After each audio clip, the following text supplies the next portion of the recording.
আজি আমাৰ মুখ্যমন্ত্ৰীৰ নিযুত মইনা আঁচনিখন চৰকাৰীভাৱে আমি আজি কেবিনেটত আনুষ্ঠানিক স্বীকৃতি দিওঁ বা আঁচনিখন ৰূপায়ণৰ বাবে আমি সিদ্ধান্ত গ্ৰহণ কৰোঁ। মই অলপ আঁচনিখনৰ বিষয়ে আপোনালোকক বুজাই দিব খুজিছোঁ।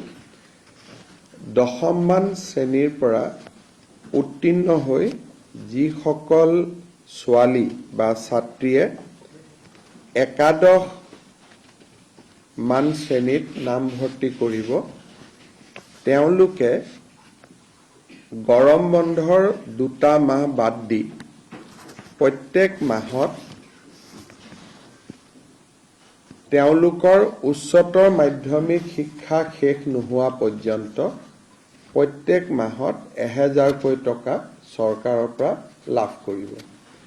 অৰ্থাৎ হায়াৰ ছেকেণ্ডেৰী ফাৰ্ষ্ট ইয়াৰত এইবাৰ যিসকল ছোৱালীয়ে নামভৰ্তি কৰিছে, তেওঁলোকে হায়াৰ ছেকেণ্ডেৰী পৰীক্ষা বা পাঠ্যক্ৰম সম্পূৰ্ণ কমপ্লিট নকৰালৈ 1000 টকা চৰকাৰৰ পৰা প্ৰতি মাহত তেওঁলোকে পাব আৰু এই পুঁজিটো প্ৰত্যেক মাহৰ 11 তাৰিখে তেওঁলোকৰ বেংক একাউণ্টত চৰকাৰে পঠিয়াই দিব। যিসকলে 3 বছৰীয়া, এতিয়া 4 বছৰীয়াও হৈছে, যিসকলে 3 বছৰীয়া বা 4 বছৰীয়া ডিগ্ৰী পাঠ্যক্ৰম, আগতে গ্ৰেজুৱেশ্যনটো 3 ইয়াৰ গ্ৰেজুৱেশ্যন আছিল, আজিকালি গ্ৰেজুৱেশ্যনটো 4 ইয়াৰো বিভিন্ন ইউনিভাৰ্চিটিয়ে কৰিছে। যিসকলে 4 বছৰ বা 3 বছৰ গ্ৰেজুৱেশ্যন পাঠ্যক্ৰমত পঢ়িব হায়াৰ ছেকেণ্ডেৰী পাছ কৰি, প্ৰত্যেকগৰাকী ছোৱালীয়ে প্ৰথম বৰ্ষত নাম গ্ৰহণ কৰাৰ লগে লগে প্ৰত্যেক মাহত 12,250 টকা চৰকাৰৰ পৰা লাভ কৰিব। আৰু যিসকলে ডিগ্ৰী পাছ কৰি এইবাৰ পোষ্ট গ্ৰেজুৱেটত নাম লগাব, পোষ্ট গ্ৰেজুৱেট বুলি কওঁতে আমি BEdক ইয়াত ধৰি লৈছোঁ, পোষ্ট গ্ৰেজুৱেট কাম BEdত নামভৰ্তি কৰিব, তেওঁলোকে প্ৰত্যেক মাহত চৰকাৰৰ পৰা 2500 টকা কৰি লাভ কৰিব, 2500 টকা। অৰ্থাৎ হায়াৰ ছেকেণ্ডেৰী পঢ়িলে 1000 টকা প্ৰত্যেক মাহত, ডিগ্ৰী পঢ়িলে 1250 টকা প্ৰত্যেক মাহত, আৰু গ্ৰেজুৱেশ্যন পঢ়িলে, গ্ৰেজুৱেশ্যন পাছ কৰি স্নাতকোত্তৰ পোষ্ট গ্ৰেজুৱেশ্যন পঢ়িলে মাহত 2500 টকা লাভ কৰিব। ইয়াত কেইটামান চৰ্ত আছে। প্ৰথম চৰ্তটো হ'ল যে যিখিনি ছোৱালীক আমি হায়াৰ ছেকেণ্ডেৰী পৰীক্ষাত ভাল ৰিজাল্ট কৰাৰ কাৰণে আমি স্কুটি দিওঁ, তেওঁলোকক আমি নিযুত মইনা আঁচনিত অন্তৰ্ভুক্ত কৰা নাই। কাৰণ স্কুটি এখনৰ দাম প্ৰায় 70,000 টকা হয়গৈ, আৰু নিযুত মইনা আঁচনিত তেওঁলোকে আমাৰ বাকী ছোৱালীখিনিয়ে যদি 12,000 আমি যদি 12,500 কৰি 3 বছৰতো দিওঁ 36,000 হয়। কিন্তু ছোৱালীয়ে যদি কয় যে নহয় মোক স্কুটি নালাগে, মই নিযুত মইনাহে ল'ম, তেতিয়াহ'লে নিযুত মইনাও তেওঁ ল'ব পাৰিব। অৰ্থাৎ ছোৱালীজনীৰ ওপৰত ডিপেণ্ড কৰিব যে মই স্কুটিখন ল'ম নে মই নিযুত মইনা আঁচনিটো ল'ম। দুটা আঁচনি আমি একেলগে নিদিওঁ। তাৰ পিছত আনটো বিষয় হ'ল যে এই আঁচনিখনৰ পৰা মন্ত্ৰী আৰু বিধায়কৰ ছোৱালীসকল এই আঁচনিৰ হিতাধিকাৰী হ'ব নোৱাৰিব। অৰ্থাৎ 126 জন যি বিধানসভাত বিধায়ক আছে, তেওঁলোকৰ ল'ৰাটো নহয়, ছোৱালী যদি বা সাংসদ যদি তেওঁলোকৰ ছোৱালী যদি আমাৰ কলেজ ইউনিভাৰ্চিটিত পঢ়িছে, তেতিয়াহ'লে তেওঁলোকো এই আঁচনিৰ হিতাধিকাৰী হিচাপে স্বীকৃতি নহ'ব। আৰু যোনে প্ৰাইভেট স্কুল কলেজত ফিজ দি পঢ়ে, মই প্ৰাইভেট কলেজত নাম লগাইছো, মই মাহত 10,000 টকা কলেজখনক ফিজে দিওঁ, ৰয়েল গ্লোবেলত পঢ়িছো, কাজিৰঙা ইউনিভাৰ্চিটিত পঢ়িছো।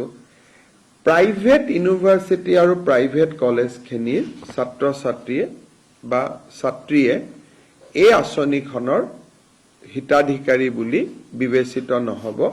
কিন্তু ভেঞ্চাৰ কলেজত যদি কোনোবাই পঢ়ে বা ভেঞ্চাৰ হায়াৰ ছেকেণ্ডেৰী স্কুলত পঢ়ে, ভেঞ্চাৰ জুনিয়ৰ কলেজত পঢ়ে, তেওঁলোক এই আঁচনিখনৰ হিতাধিকাৰী হ'ব।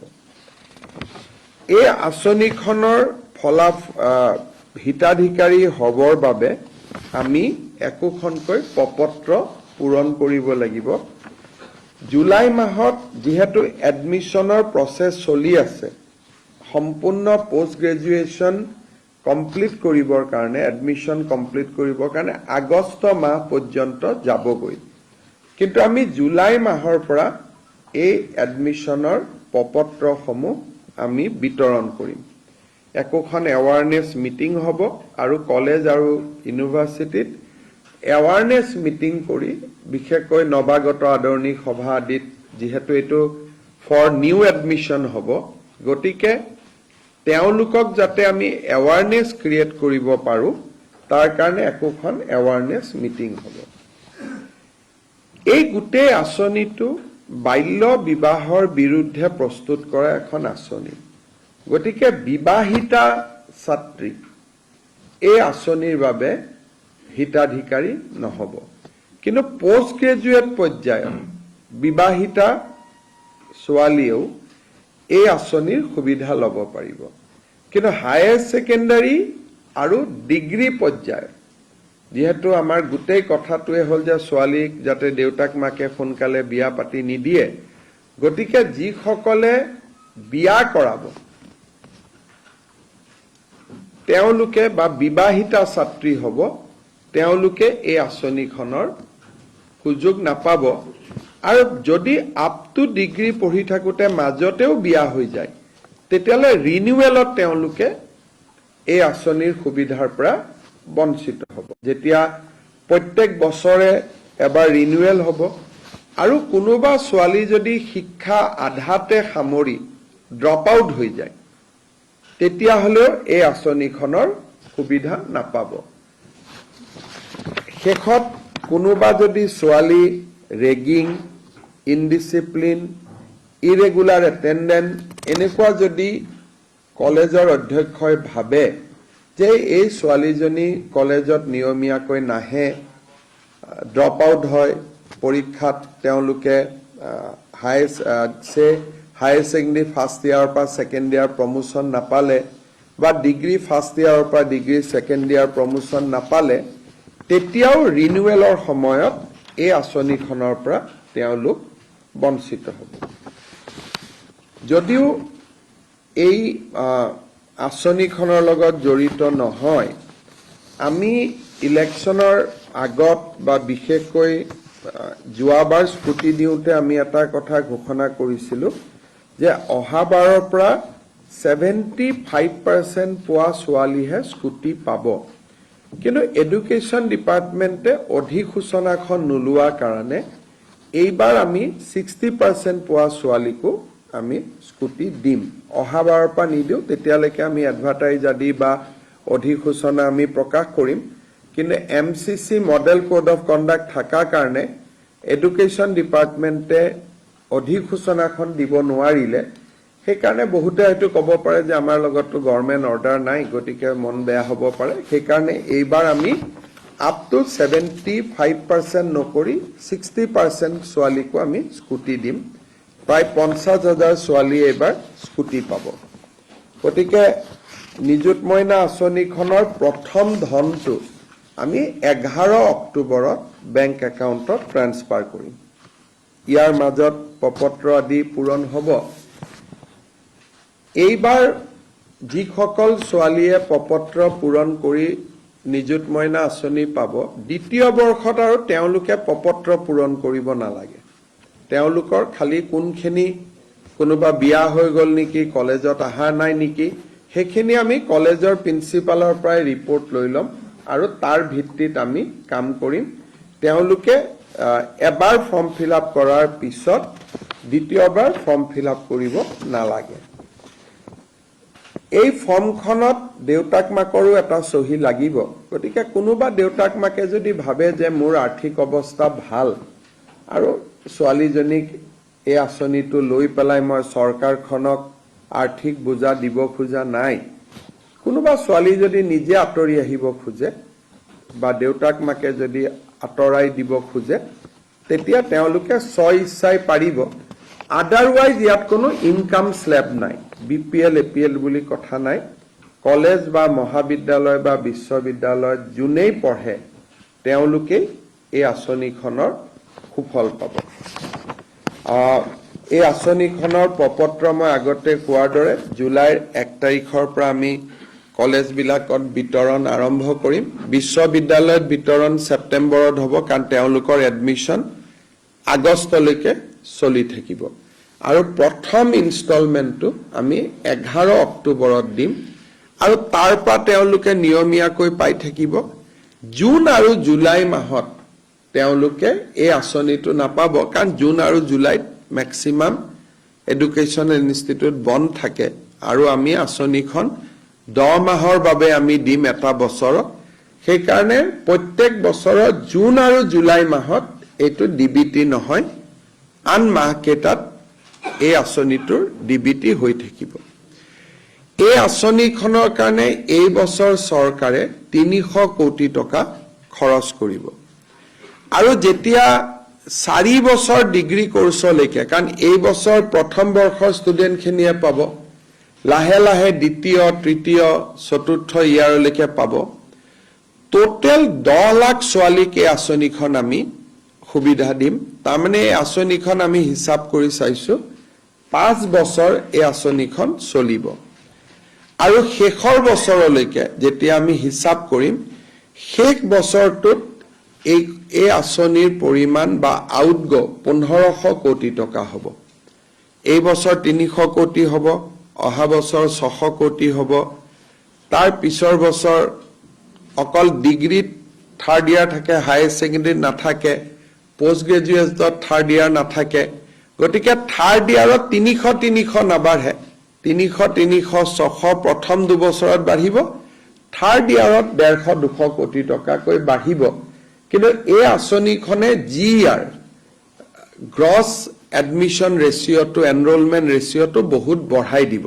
বিশেষকৈ কলেজত অহা যোৱাৰ পইচাৰ অসুবিধা হোৱাৰ কাৰণে বহুত দুখীয়া মানুহে নিজৰ ল'ৰা ছোৱালীক কলেজত বিশেষকৈ ছোৱালীক কলেজত নপঠায় গতিকে আজি এই আঁচনিখনে এই বছৰটোত আমি এটা ইন্টাৰনেল যেটো হিচাপ কৰিছিলো এই বছৰটোত প্ৰায় 2 লাখ ল'ৰা ছোৱালীক সামৰি ল'ব কিন্তু গোইং এহেড যেনেকে অলপ আগতে ৰনোজ পেগু ডাঙৰীয়াই কেবিনেটত এটা ডেটা দিছিলে যে স্কুটি ফাৰ্ষ্ট ডিভিজন কৰা ছোৱালীয়ে পাই কাৰণে এইবাৰ 40,000 ছোৱালীয়ে হায়াৰ সেকেন্ডাৰীত ফাৰ্ষ্ট ডিভিজন পাইছে কিন্তু লৰাই ফাৰ্ষ্ট ডিভিজন পাইছে 11-12 হাজাৰ তাৰমানে ছোৱালীৰ ফাৰ্ষ্ট ডিভিজনৰ সংখ্যাটো স্কুটিখনৰ কাৰণে বহুত বাঢ়ি গৈ আছে মই ভাবো যে নিযুত মইনা আঁচনিখনেও ছোৱালীৰ মাজত গ্ৰছ এনৰোলমেন্ট ৰেচিঅ'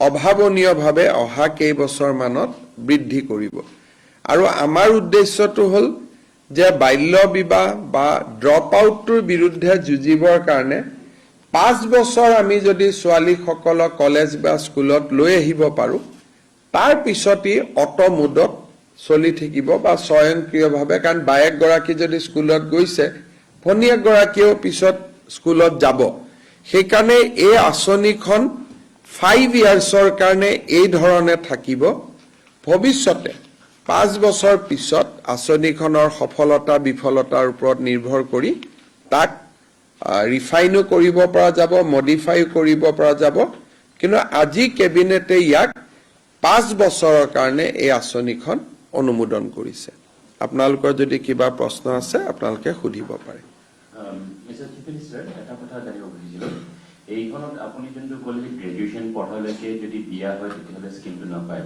কিন্তু সাধাৰণতে যিটো দেখা যায় হায়াৰ ছেকেণ্ডেৰী ধৰি লওক আপোনাৰ 16 পৰা 18 বছৰলৈকে থাকে, 18 বছৰ হ'লে যিকোনো ছোৱালীয়ে বিয়া পাতিব পাৰে। গ্ৰেজুৱেশ্যনৰ মানে আমি ছোৱালীক বিয়া পতাটো দিলে কৰাব খুজিছো যাতে ছোৱালীজনীয়ে শিক্ষা শেষ কৰে। আমি এই গোটেই স্কিমটোৰ উদ্দেশ্য হ'ল কনষ্টিটিউচনেল লিমিট মতে আমি যাব খোজা নাই 18 বছৰ 21 বছৰ। আমাৰ কথাটো হ'ল যে ছোৱালীজনী বিবাহ যিমান পাৰে দেৰিকৈ হওক, তাই যাতে নিজৰ ভৰিৰ ওপৰত নিজে থিয় হ'ব পাৰে। এতিয়া ডিগ্ৰী ফাৰ্ষ্ট ইয়াৰত তাইক এডমিশ্যন হ'ল, বিয়া হৈ গ'ল। এতিয়া আমাৰ উদ্দেশ্যটো হ'ল দেউতাক মাকৰ ওপৰত আমি যাতে এটা মৰেল প্ৰেছাৰ দিব পাৰো যে অন্তত গ্ৰেজুৱেশ্যনলৈকে ছোৱালীক আপুনি বিয়া নিদিব। গতিকে ইয়াত আমাৰ গোটেই উদ্দেশ্যটো হ'ল to defer the marriage of the girls.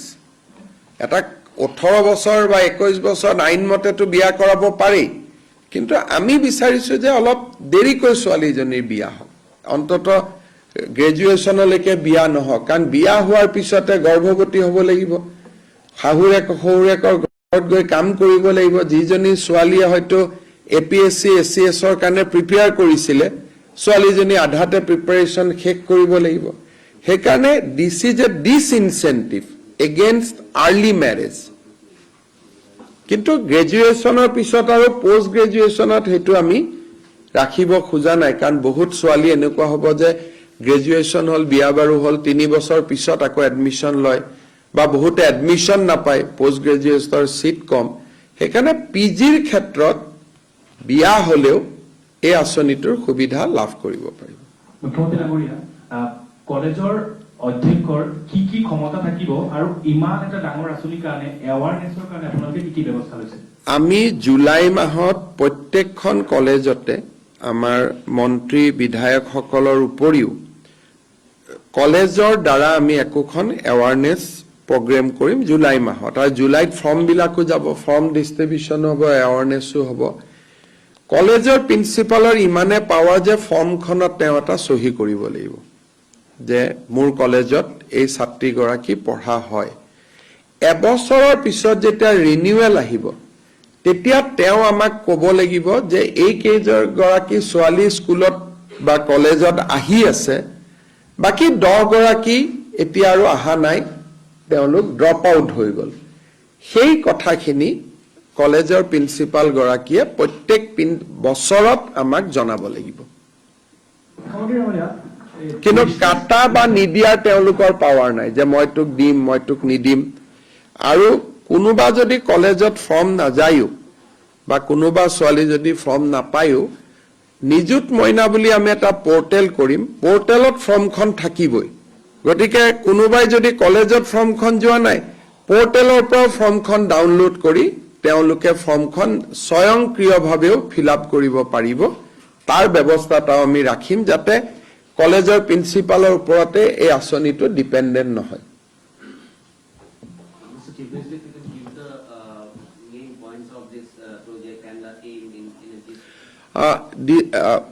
Assam government has announced today a unique scheme to fight against early marriage of girl students and also to inspire them to continue with their education up to the postgraduate level. Under this scheme, a girl student who join in higher secondary first and second year, that means 11 and 12, they will get a monthly stipend of ₹1,000 from the government. The girl student who will get themselves admitted in degree courses, graduation courses, they will get 1,250 rupees per month from the government. Those who are pursuing post-graduation, they will get ₹2,500 from the state government every month. Through this scheme, we want to prevent child marriage in Assam, and we want to take the responsibility of girls' education on the shoulder of the government.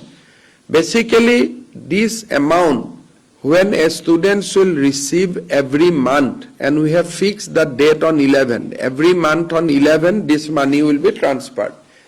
The burden on the guardian or parents will be reduced to a large extent, and they will be able to send their daughters, in spite of economic hardship, to the college and university.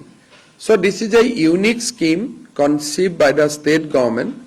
We used to give scooty to the girl student who secured first division. We have seen increasing trend of getting first division for the girl student. I think this scheme will also will increase gross enrollment ratio among the girls in higher education. So that is our aim. Today Cabinet has approved this scheme, and we have calculated that every year this scheme will require a outflow of somewhere around rupees 300 to 350 crore. But going ahead, because every year one classes will be added. Today we are starting with class 11. Next year 11 students will go to 12 and new batch of 11 will come in. So the total outlay will be in due course of time around 1500 crores per annum. যি account তেওঁলোকে দিয়ে আমাৰ পোৰ্টেলৰ পৰা ওলাই যাব, যেনেকে অৰুণোদয়ত বিভিন্ন bank আছে, কাৰোবাৰ ষ্টেট বেংক আছে, কাৰোবাৰ UBI আছে, যি তেওঁলোকে যিটো একাউণ্টে ফৰ্মখনত লিখি দিয়ে সেইটো একাউণ্টে আমি মানি ল'ম। গতিকে আমি কোনো বেংক সিলেক্ট নকৰোঁ।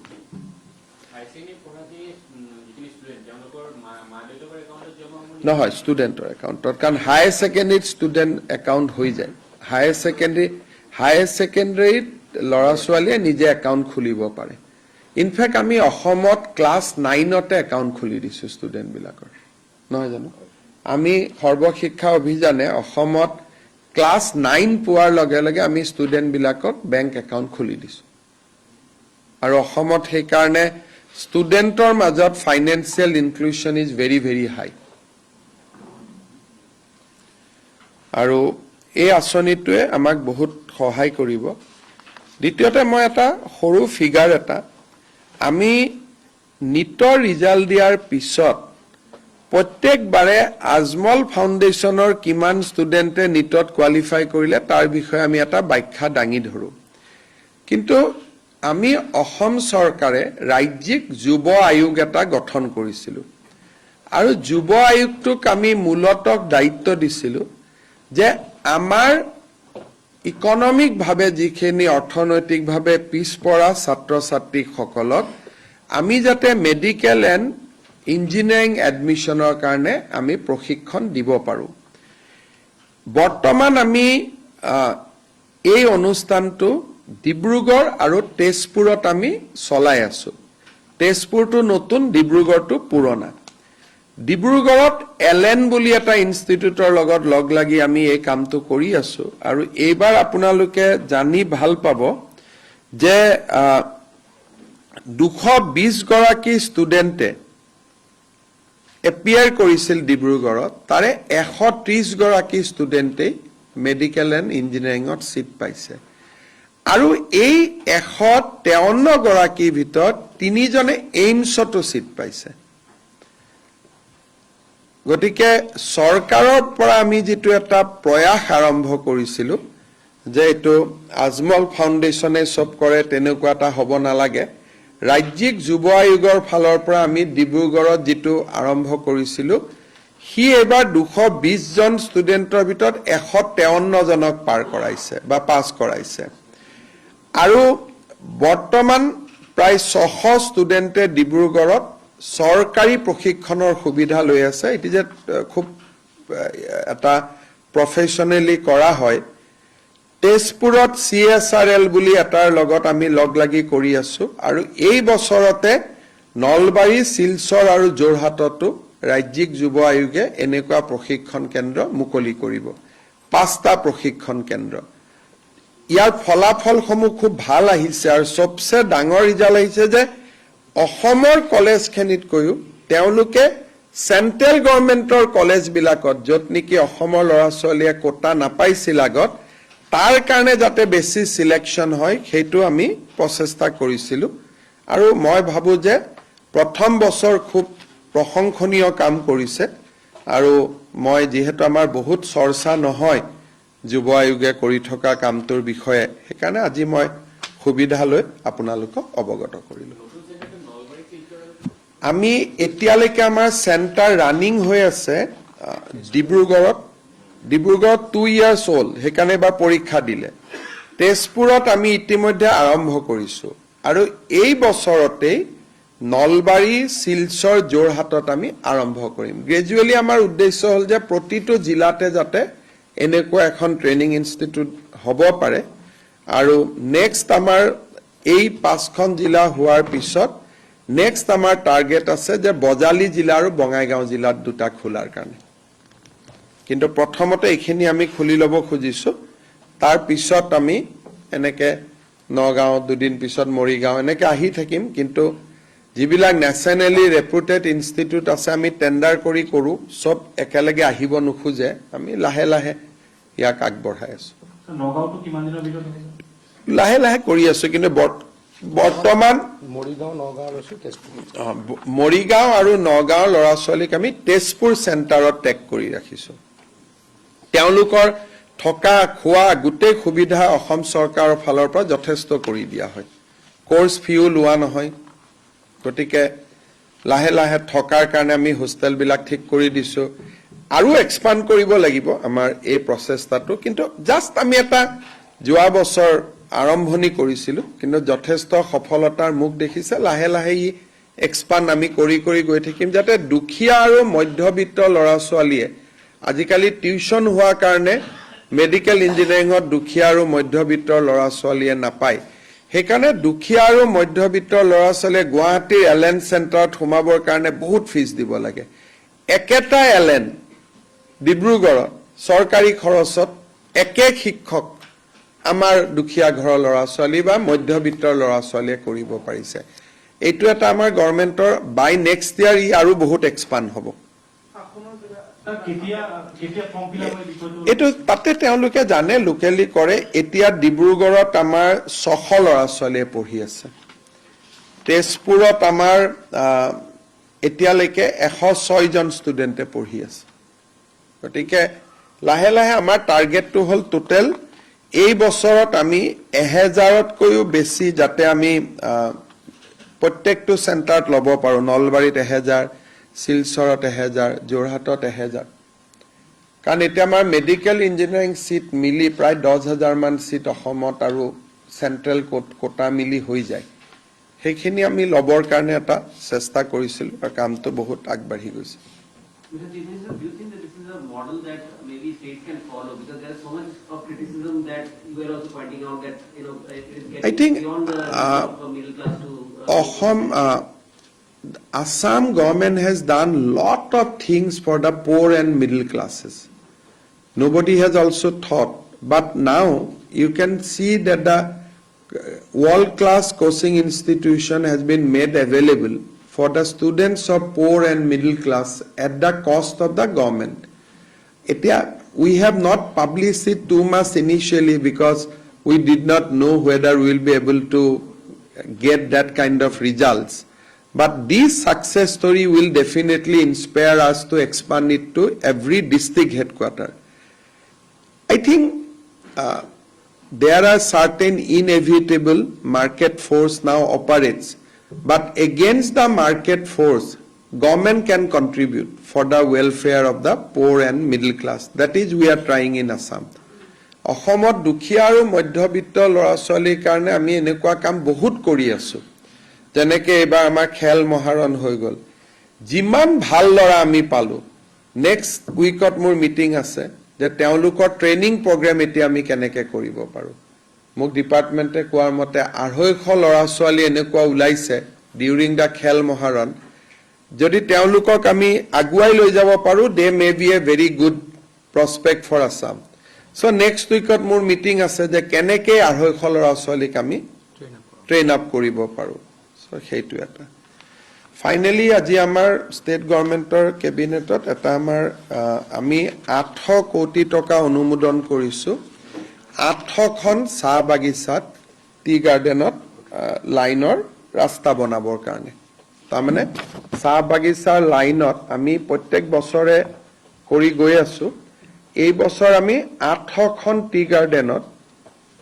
1 কোটিকৈ টকা থাকিব টি গাৰ্ডেনৰ লাইনৰ ৰাস্তা বনাবৰ কাৰণে আজি আমি সেইটো অনুমোদন দিছো সেকেন্ড আমি প্ৰত্যেক বছৰে 126খনকৈ স্কুল আমি বনাই গৈ আছো মোৰ ইন্ডিপেন্ডেন্ট ডিসিশন আছিল যে 500 স্কুলক আমি 7.5 কোটি 8 কোটি টকা দি আমি নতুনকৈ বনাম সো এতিয়ালৈকে আমাৰ 126 * 2 ইমানখিনি স্কুলৰ আমাৰ কাম চলি আছে 200 কিমান হ'ব 252 স্কুল আমাৰ অলৰেডি কাম চলি আছে আজি আমি আৰু 126খন স্কুল আমি অনুমোদন দিছো ইয়াৰ ফলত আমাৰ যেটো আমাৰ ইন্ডিপেন্ডেন্ট ডেট এনাউন্স আছিল যে 500 স্কুলক আমি নতুন বনাম এটো 326 হৈ যাব আৰু অহা বছৰ যদি আমি আৰু 126 স্কুল দি দিও next year budgetor pra so mur jito 500 announcement asil 500 school hoi jab